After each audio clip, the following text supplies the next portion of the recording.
തിരുവനന്തപുരം നഗരത്തിലെ കുടിവെള്ള പ്രതിസന്ധിയിൽ കോർപ്പറേഷനെതിരെ കോൺഗ്രസ് നേതാവ് കെ മുരളീധരൻ.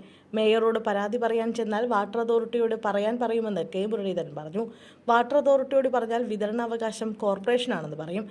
ഈ നഗരസഭ വന്നതിന് ശേഷം ആറ്റുകാൽ വാർഡിൽ കുടിവെള്ളം കിട്ടിയിട്ടില്ല. പ്രധാന തീർത്ഥാടന കേന്ദ്രമാണ് ആറ്റുകാൽ. പൊങ്കാല സമയത്ത് പോലും വലിയ പ്രതിസന്ധി നേരിട്ടുവെന്നും കെ മുരളീധരൻ പറഞ്ഞു. മാധ്യമങ്ങളോടായിരുന്നു കെ മുരളീധരന്റെ പ്രതികരണം. തിരുവനന്തപുരം നഗരത്തിൽ പൈപ്പ് പൊട്ടുന്നത് സ്ഥിരമായി മാറി. ഒരു യോഗം പോലും വിളിക്കുന്നില്ല. പെരുമാറ്റച്ചട്ടം ഉണ്ടായിരിക്കാം.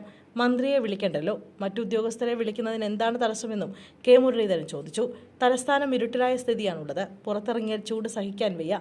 അകത്തും പുറത്തും പാമ്പ് എന്ന അവസ്ഥ. പൈപ്പ് തുറന്നാൽ പാമ്പിന്റെ ശബ്ദമാണോ പൈപ്പിന്റെ ശബ്ദമാണോ എന്ന് തിരിച്ചറിയാൻ വയ്യ. ഇതാണ് നിലവിലെ തലസ്ഥാനത്തിന്റെ അവസ്ഥയെന്നും കെ മുരളീധരൻ പറഞ്ഞു.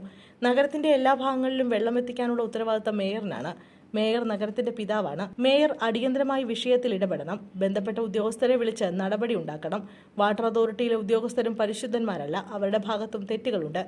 എല്ലാവരെയും തുല്യരായി കണ്ട് വിഷയങ്ങൾ പരിഹരിക്കണമെന്നും കെ മുരളീധരൻ കൂട്ടിച്ചേർത്തു. അതേസമയം മന്ത്രി വീണ ജോർജിനുണ്ടായ അതിക്രമത്തിനെയും കെ മുരളീധരൻ പരിഹസിച്ചു. തെരഞ്ഞെടുപ്പ് കഴിഞ്ഞപ്പോൾ വീണ ജോർജിന് സത്യം പറയേണ്ടി വന്നു. ആയുധം കൊണ്ട് ആക്രമിച്ചു എന്നാണ് അന്ന് ഷംസീർ പറഞ്ഞത്. ഇന്ന് മാറ്റി പറയുന്നു. പണ്ട് പത്രം മാത്രമേ ഉണ്ടായിരുന്നുള്ളൂ. എന്നാൽ ഇപ്പോൾ ചാനലുകളെല്ലാം ചുറ്റിനുമുണ്ടെന്നോർത്താൽ മതിയെന്നും കെ മുരളീധരൻ മാധ്യമങ്ങളോട് പ്രതികരിച്ചു.